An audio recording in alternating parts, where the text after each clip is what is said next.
I was talking with a friend recently who's he's in his 30s. I was like, what was the thing that you would take away as like, let's say hypothetically you were 24, what would you change, right? It's just one of those free advice type of things. And he's like, I just didn't realize how selfish I was.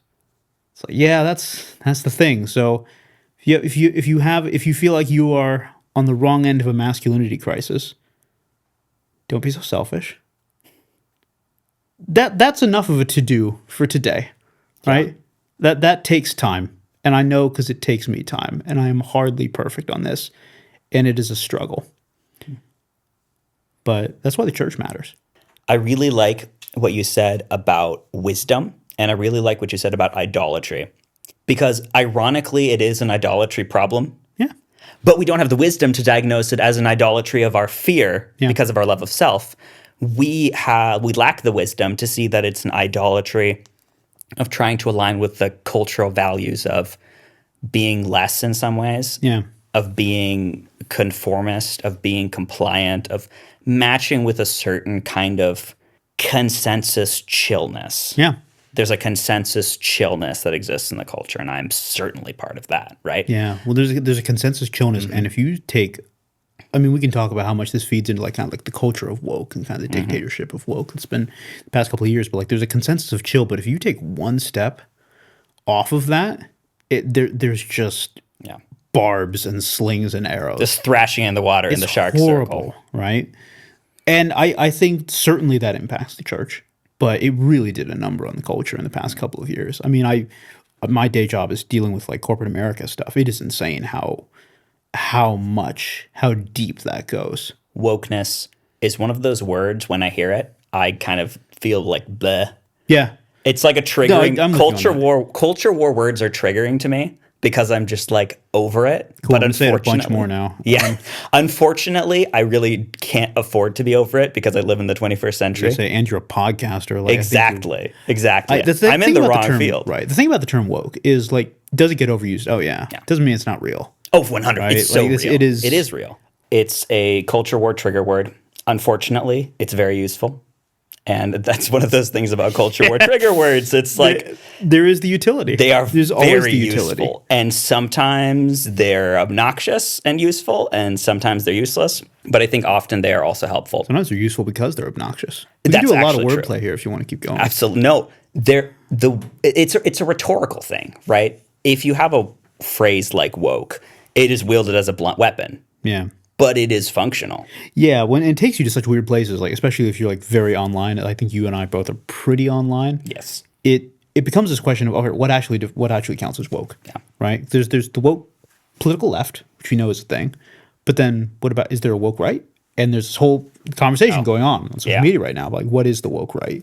Is woke right even the correct term? There's a lot to be said about that. I think at some level, though, in terms of how this shakes out, at least for me in my day job, right, the way that woke ends up making its way into the interplay is, look, especially after the death of George Floyd in 2020 and everything that kind of came after that, where we decided we were just going to really talk about race a bunch, and it didn't go so well. There were just movements across America's institutions that moved in subservience to a certain ideology that we could describe as woke. And there are a million different definitions for that. We can all admit that the bias was there, right? We can have conversations, and to be fair, right, in my day-to-day work, I do have conversations about what corporate initiatives counted or didn't count as woke. The thing that cannot be really meaningfully rebutted is that there was actual movement that happened there that was largely leftward in nature, that politicized brands, politicized institutions, damaged public trust in institutions, and now we have to do something about that. And the answer is almost certainly not pendulum swinging back to a right-wing version of that.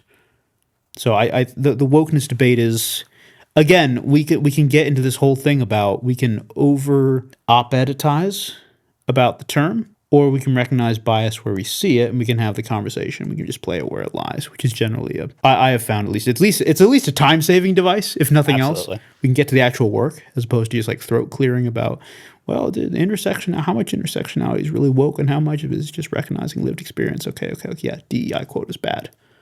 Cool, we can move on from there. We can work from there, right? There's something to be said about by their fruits you shall know them, which is obviously a theological thing. It doesn't overly apply to this, but like, in terms of, oftentimes we do judge systems by what they do. And systems that were built around principles we would describe as woke did certain things, and we can identify the consequences of those things. And in the context of this conversation, they did certain things about how discussions about masculinity can be had, or about how you're allowed to live out masculinity within certain cultural barriers and boundaries. Yeah.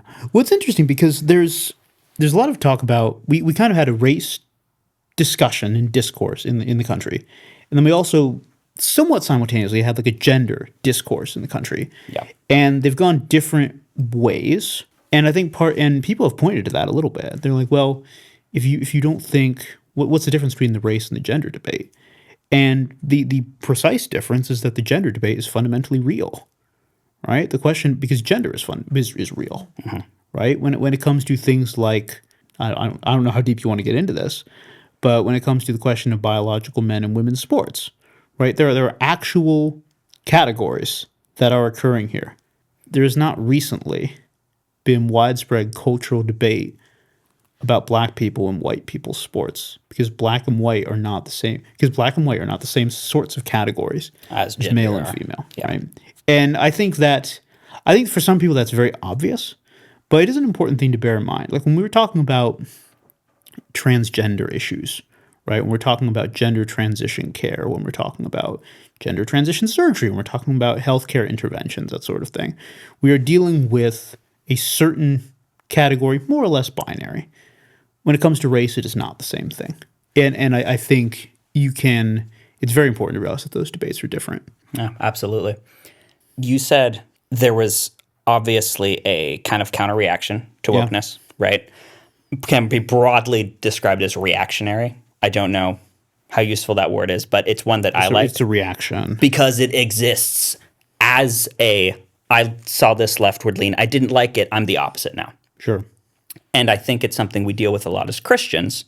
Yeah. Because many of the reactionaries, because wokeness is so obviously anti-Christian in so many different ways. Like, I understand that there are certain ideals that are left-leaning that it's like, okay, you could make a moderately Christian case for if you really wanted to, try really hard to.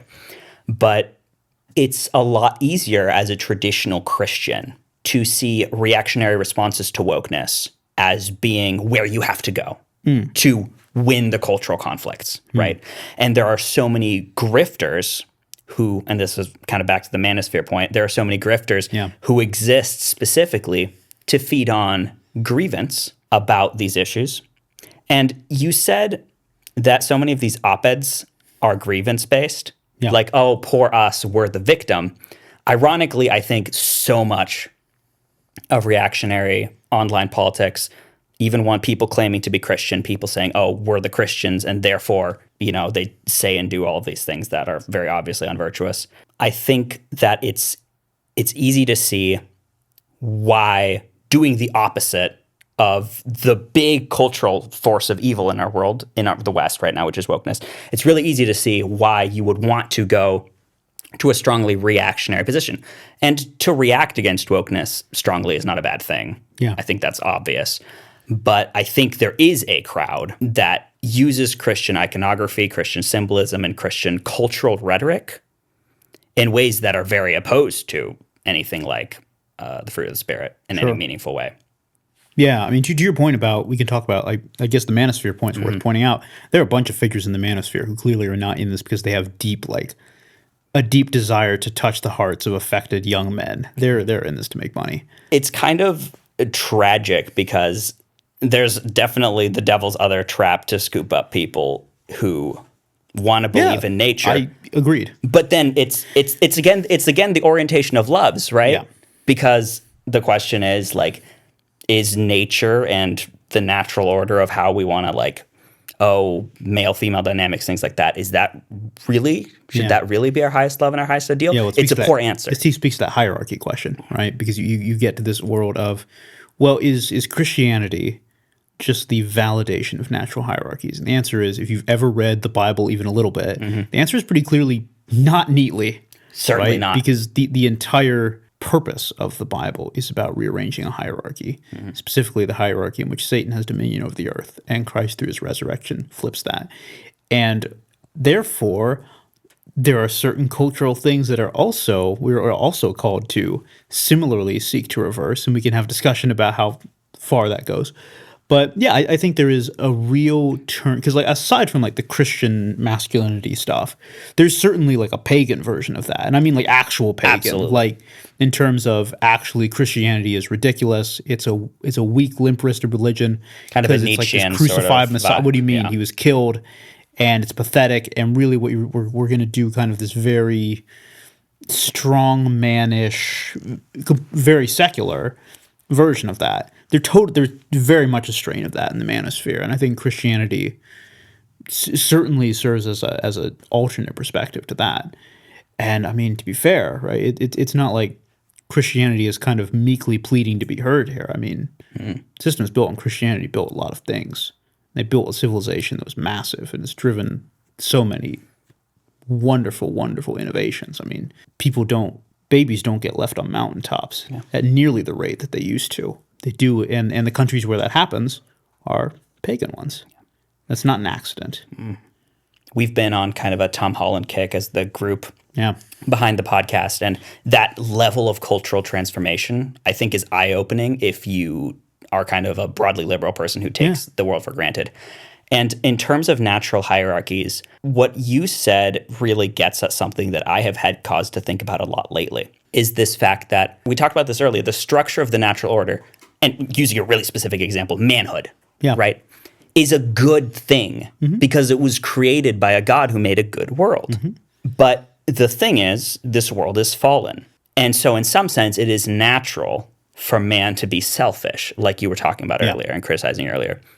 So the question of whether Christianity opposes the natural order or strengthens it is a question that I think it's easy to have simplistic answers to. Yeah. If you have a bad doctrine of creation, because what you're going to do is you're not going to ask the important question. And the important question is this a part of God's good creation? Or is this a facet in which that good creation is oriented away from God?